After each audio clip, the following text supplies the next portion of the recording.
Hey fam, it's Building a Farm here. Finally, it's gardening season. So let me show you our gardening space.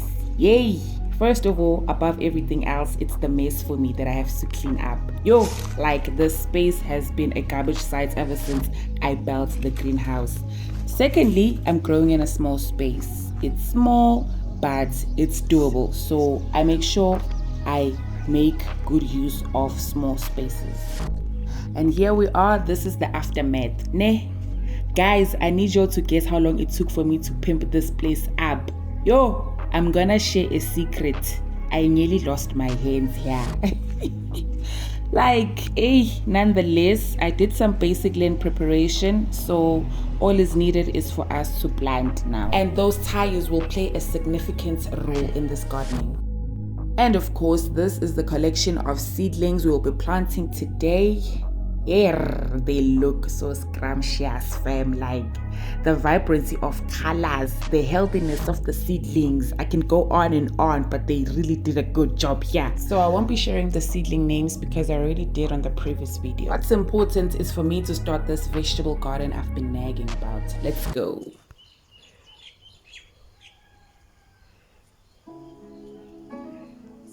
Yeah, that's me. I've already started with the planting. And yes, I am planting and opening those planting lines using my bare hands, guys. You see, I was very fortunate that the night before there were drizzle of light rains, which actually contributed to the dampness and the softness of the soil that I'm working with right now. You know, it made it so much easier for me to work with without using those garden gloves or garden tools.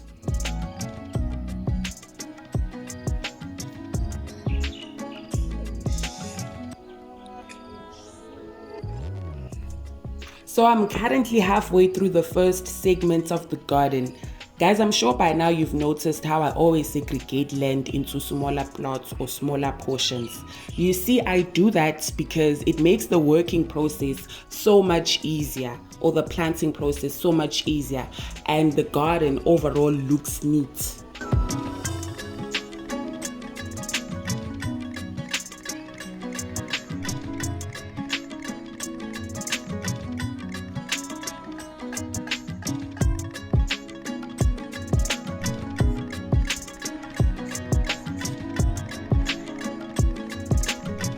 Now I'm off to start on the second segment or plot of the garden.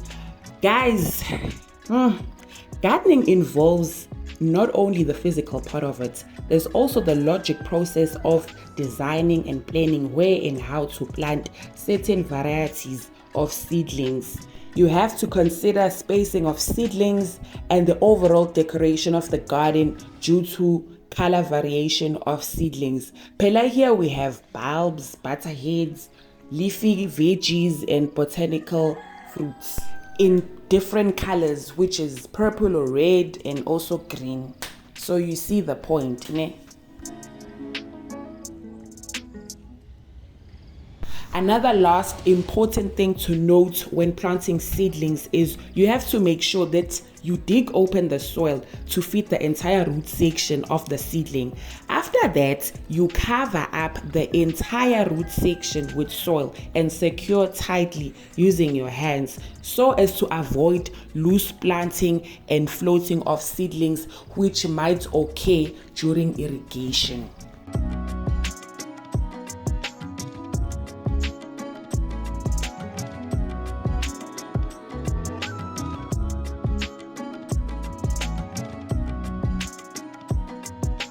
So as I was busy tackling to finish this garden, the worst happened.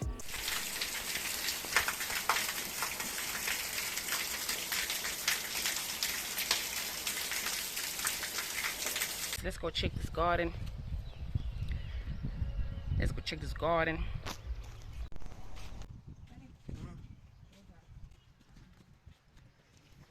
Welele.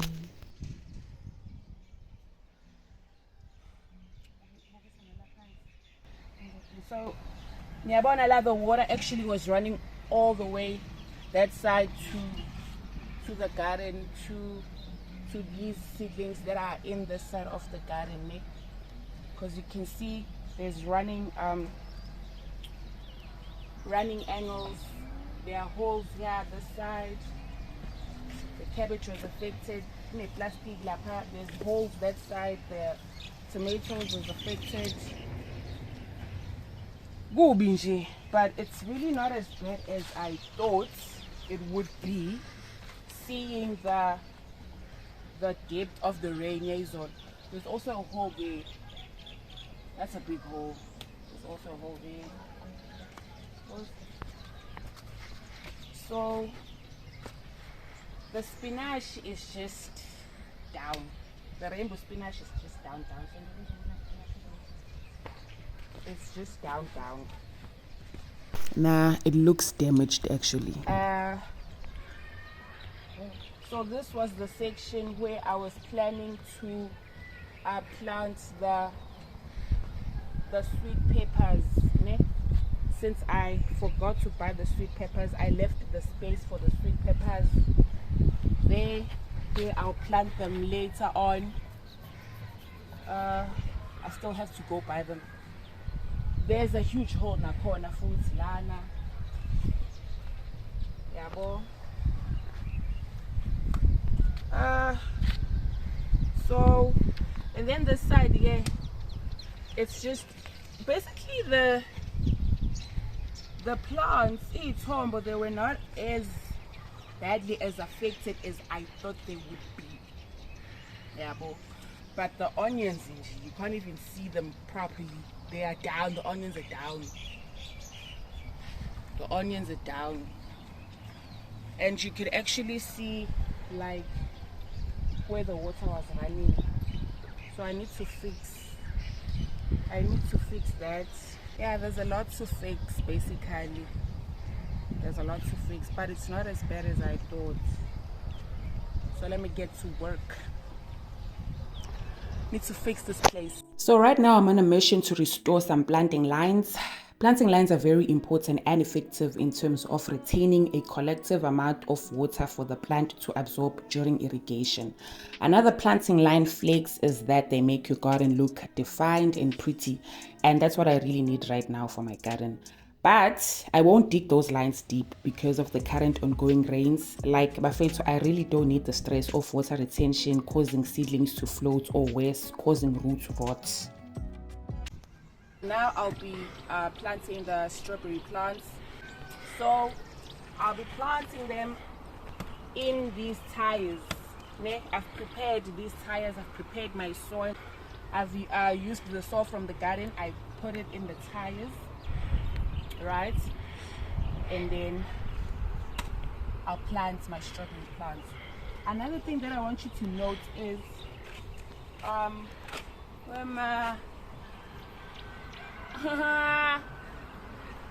my onion. Okay, anyways, it's slippery here since it was raining. Another thing I want you to see, guys, be careful, lab. I've also planted, remember my seedlings that I tried growing, seedling.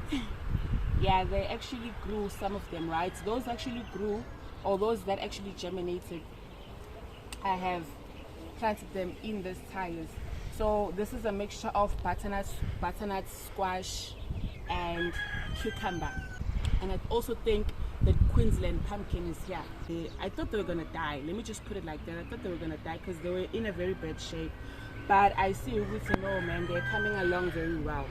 I'm gonna cut the plastic. There are no strawberries anymore because I ate some of them. Why? And the chickens ate some of them. Why?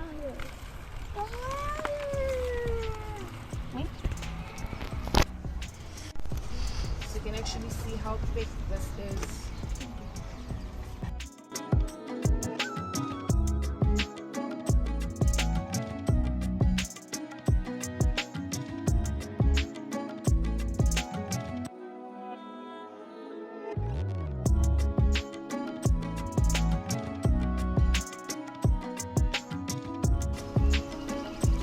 So guys, the reason I actually planted these strawberry plants in these tires in a high altitude place is because Strawberries have a tendency of they are runners. You see, these are running plants.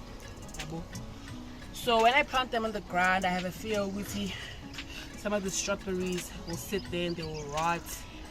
Because strawberries, they are soft. So if they sit too much on the ground, they are susceptible to rot.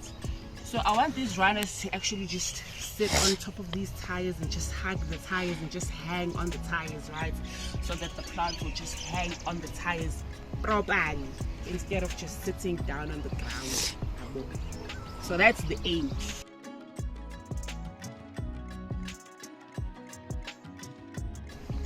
That's a wrap. We are done.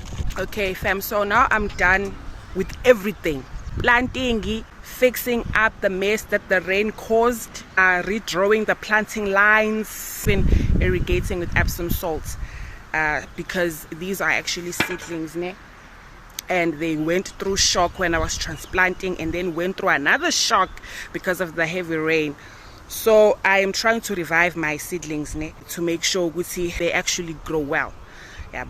So what I want to say is, even though I always talk badly about these rains, I want to point out this one was actually a blessing in disguise. This rain was actually a blessing in disguise, because you know what, if it hadn't rained, because I thought mina I'm done with the gardening, everything is pashash, everything is going well, ganti my garden had some shortfalls, and if it had not rained, I would have not seen those shortfalls, and I would have not been able to fix these shortfalls.